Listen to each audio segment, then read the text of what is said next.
28장 24절로 28절입니다.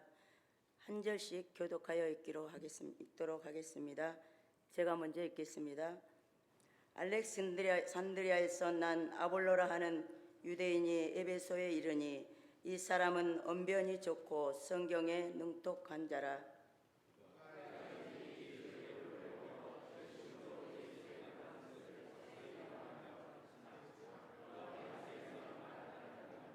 그가 해당에서 담대히 말하기 시작하거늘 브리스길라와 아글라가 듣고 데려다가 하나님의 도를 더 정확하게 불어 이르더라.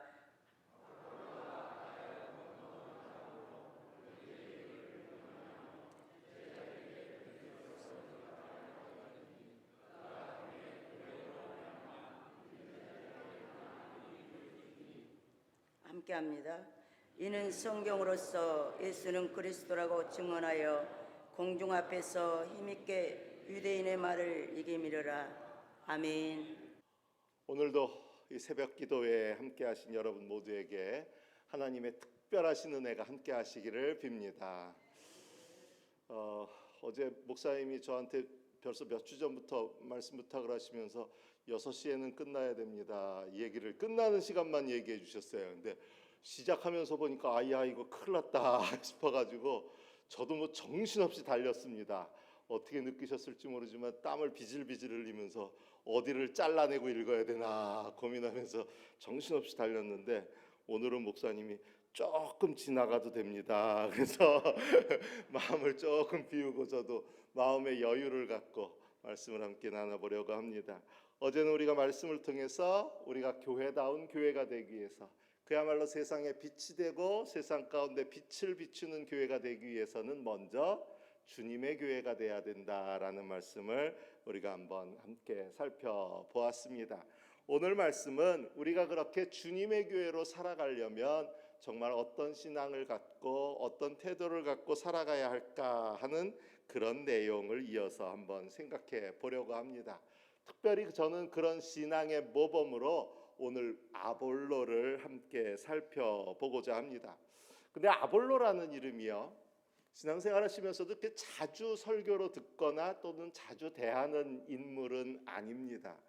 혹 아볼로 자체를 기억하는 분들이 있다 할지라도 우리 계림교회는 다 수준이 높으시니까 어떠실지 모르지만 대부분은 아볼로파하고 연관해서 기억되는 이름이 이 아볼로입니다. 꼭 무슨 이단 교주 같은 그런 이름이 돼 있고 살짝은 부정적인 느낌도 받게 되는 그런 이름이 아볼로입니다. 그런데 사실 아볼로는요, 초대 교회 상황에서 최소한 특별히 고린도 교회를 중심으로 할 때는 이 사람이 바울과 베드로와 심지어는 예수 그리스도와도 어깨를 견줄 만큼 굉장히 잘 알려진 인물이 아볼로였습니다. 고린도전서 1장 12절에 보면 너희는 각각 이르되 나는 바울에게, 나는 아볼로에게, 나는 게바에게, 나는 그리스도에게 속한 자라 한다라고 기록되고 있어요. 최소한 이 아볼로는 그 셋과 어깨를 견줄 만한 인물, 인지도를 갖춘 인물이었다는 것을 알 수 있습니다. 그러면 아볼로는 도대체 어떤 사람이고 특별히 어떤 점에서 우리가 본받을 만한 사람일까? 저는 오늘 아침 3가지 특징으로 이 아볼로를 살펴보고자 합니다. 그 전에 먼저 아볼로에 대한 일방적인 설명을 살펴보면요, 오늘 본문에 보면 이 아볼로를 특징 짓고 설명하는 한 구절이 나오는데 그것은 언변이 좋고 성경에 능통한 자라라는 것입니다. 참 목사 입장에서 부러운 장점입니다. 제가 부목사로 섬길 때요, 교회 전도부에서 오늘 아침에 목사님 방에서 보니까 우리 계림교회도 만드셨던데 이 곽티슈를 만들어가지고 전도용으로 이걸로 만들 거예요 그러면서 갖고 왔더라고요 저한테. 교회를 소개하는 설명을 쭉 읽고 있는데 그 홍보 문구가 뭐냐면 잘생긴 담임 목사님과 키가 훤칠하신 부목사님이 어쩌고저쩌고 이러고 써 있더라고요.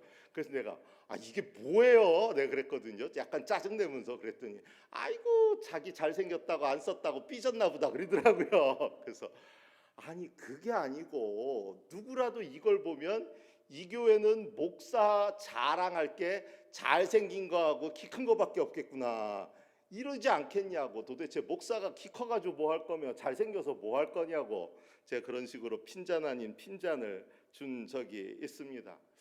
광주노회 왔더니 광주노회에서도 키 크다는 얘기를 하도 들어가지고요, 여기저기서 그런 얘기를 듣습니다.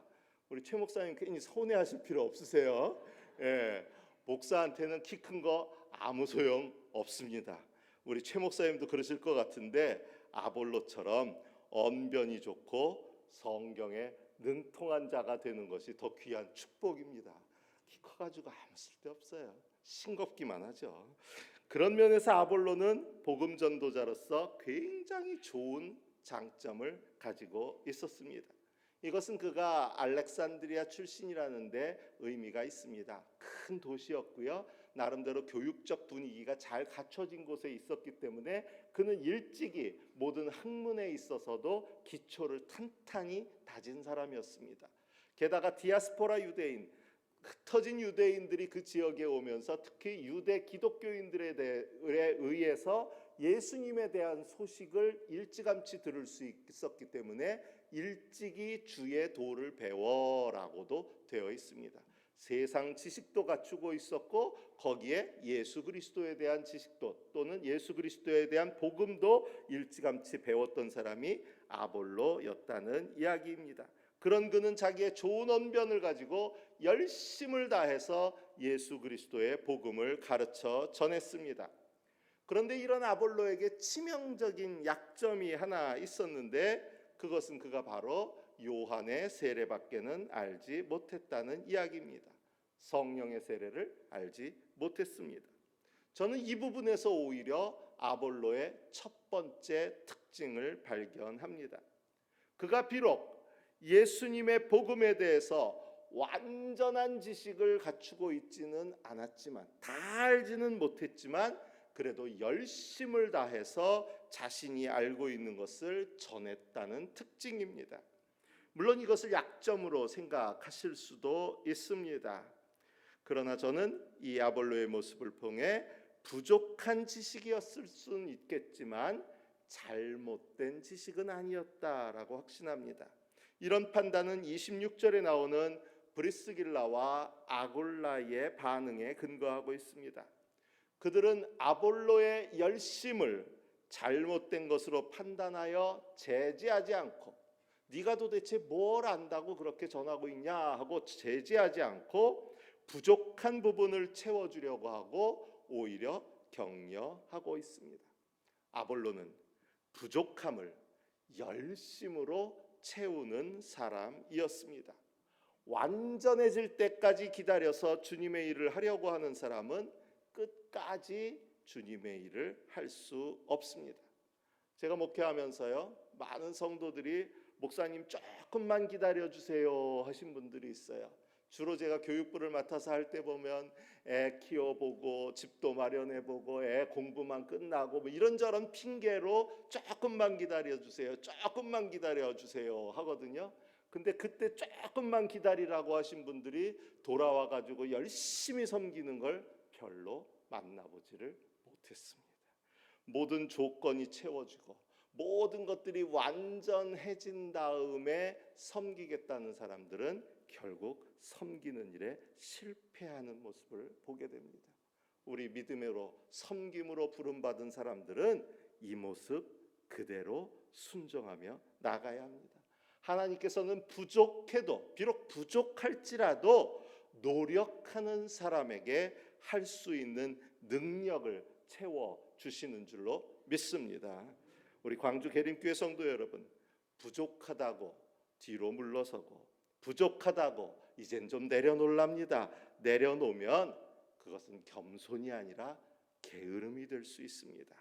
아볼로는 비록 예수님을 부분적으로 알았지만 열심을 다해서 복음을 전했습니다. 이런 열심이 우리 가운데 있기를 바랍니다. 아볼로가 이렇게 부족함에도 불구하고 열심히 복음을 전하고 섬기자 그에게 좋은 기회가 찾아왔습니다. 그가 회당에서 사람들이 말하기 시작하거늘 브리스길라와 아굴라가 듣고 데려다가 하나님의 도를 더 정확하게 풀어 이르더라. 배움의 기회, 자기의 부족함을 채울 기회가 온 것입니다.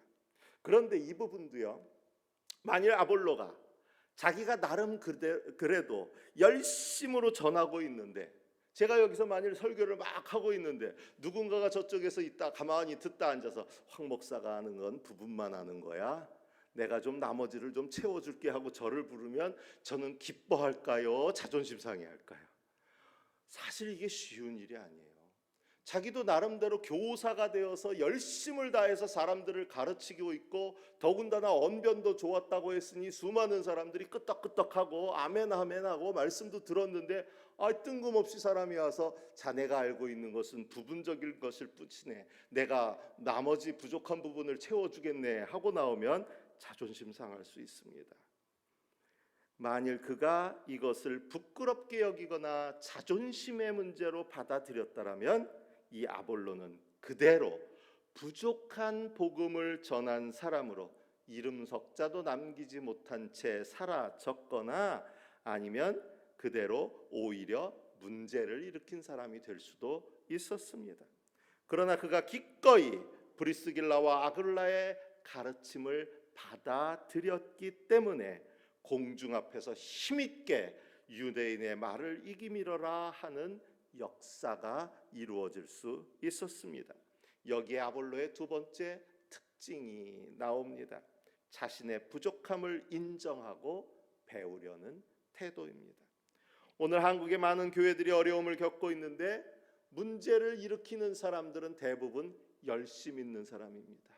오죽하면 책 제목이 당신의 열심이 위험한 이유라는 책까지 나올 정도로 열심 있는 사람들이 오히려 교회를 어렵게 합니다. 말씀도 많이 듣고 신앙생활도 오래 했고 뭘 좀 아는 사람들입니다. 나름대로 믿음의 확신도 확고한 분들일 수 있습니다. 그런데 여기에 그분들의 위험이 있습니다. 흔히들 하는 말로 내가 복음에 문제가 생긴 겁니다. 내가 믿은 게 몇 년인데, 내가 그동안 들은 설교가 얼만데, 또 어디 교회 가보니까 그런 분들이 있더라고요. 몇십 년 전에 어느 목사님은 이거 이렇게 얘기하시던데요. 그러면서 지금 말씀을 전하고 있는 목사님한테 몇십 년 전 내가 듣고 메모했던 그 내용, 대부분은 기억도 살짝 왜곡되어서 정확하지도 않았던 그 기억을 가지고 이거던데요 라고 얘기하는 분들이 있어요. 오래 믿어온 것이 오히려 새로운 가르침을 받는데 걸림돌이 되는 경우가 있더라는 이야기입니다. 신앙인은 늘 자신의 부족함을 인정해야 합니다. 그리고 배움 앞에 열려 있어야 합니다.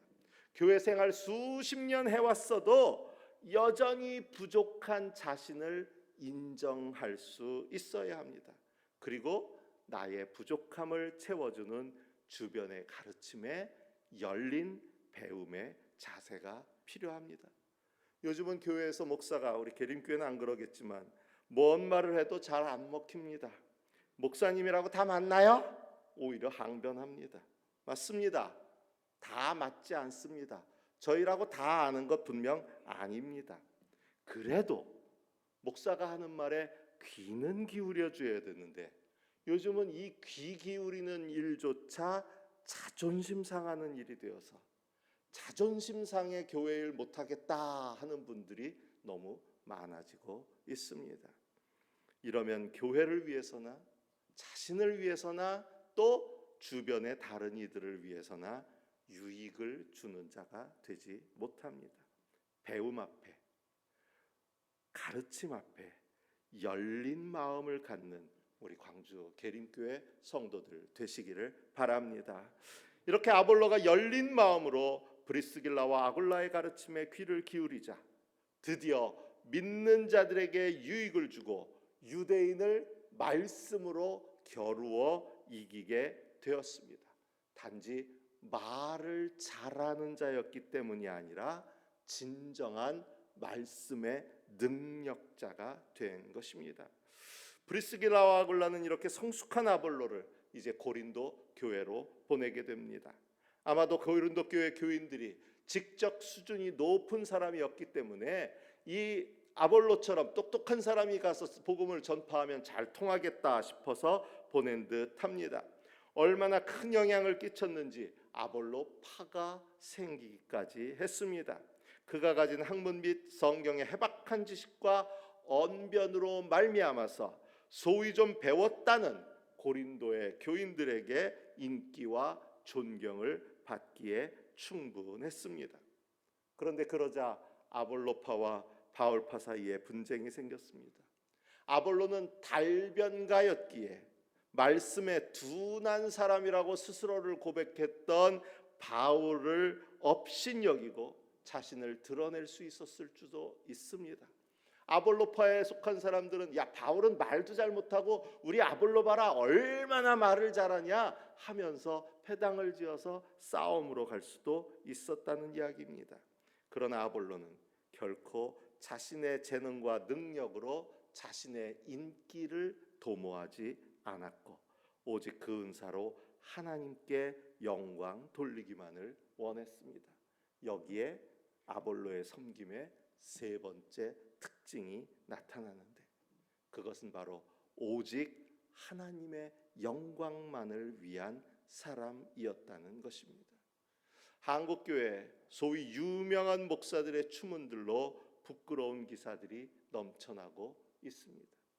그분들마다 위기에 처하자 하는 얘기가 내가 이러려고 교회를 열심히 섬긴 줄 알고 내가 이 꼴 당하려고 내가 교회를 이렇게 키웠는지 아냐 얘기하시는 분들이 있습니다. 그럼 도대체 무엇을 위해 그렇게 열심히 섬겼는지 저는 되묻고 싶습니다. 또 교회들은 교회들대로 밖에서 욕을 먹든지 말든지 내 교회 성장하는 것에만 관심합니다.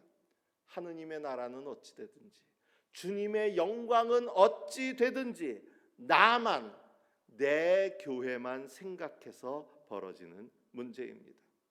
교회는 온전히 하나님의 의와 주님의 나라, 주님의 영광만을 위해 살아갈 때 비로소 주님께서 이는 내 교회라 인정해 주시는 주님의 교회가 되는 줄로 믿습니다. 동물은 죽어서 가죽을 남기고 사람은 죽어서 이름을 남긴다지만 성도는 죽어서 주님의 영광만을 남겨야 합니다. 우리가 살아도 주를 위하여 살고 죽어도 주를 위하여 죽나니 그러므로 사나 죽으나 우리가 주의 것이로다. 바울 사도의 이 고백은 아볼로의 고백이기도 했습니다. 고린도전서 3장에서 바울은 이 아볼로를 자신과 같은 하나님의 동역자라고 부릅니다. 광주 계림교회 성도 여러분, 오늘 우리의 모습이 아볼로를 닮아서 정말 열심을 다하는 게 부족할지라도 부족하기 때문에 더욱 열심을 다하는 교회 성도, 또 우리의 부족함을 인정하며 늘 하느님의 뜻 앞에 열려진 교회와 성도, 그리고 오직 하나님의 영광만을 위한 교회와 성도가 되어 살아갈 때 이런 여러분들을, 이런 광주 계림교회를 주님께서는 너희는 내 교회다 인정해 주시고 너희야말로 하나님의 동역자라 인정해 주시고 여러분들을 통해서 그리스도의 빛이 이 세상 가운데 비춰지게 될 줄로 믿습니다. 이 부름 앞에 아멘으로 응답하고 이제 다시 일어나 그리스도의 빛을 비추어 나가는 복된 광주 계림교회 되시기를 바랍니다. 기도합니다. 좋으시고 고마우신 주님, 오늘도 이 새벽 아침 주님의 말씀을 듣습니다.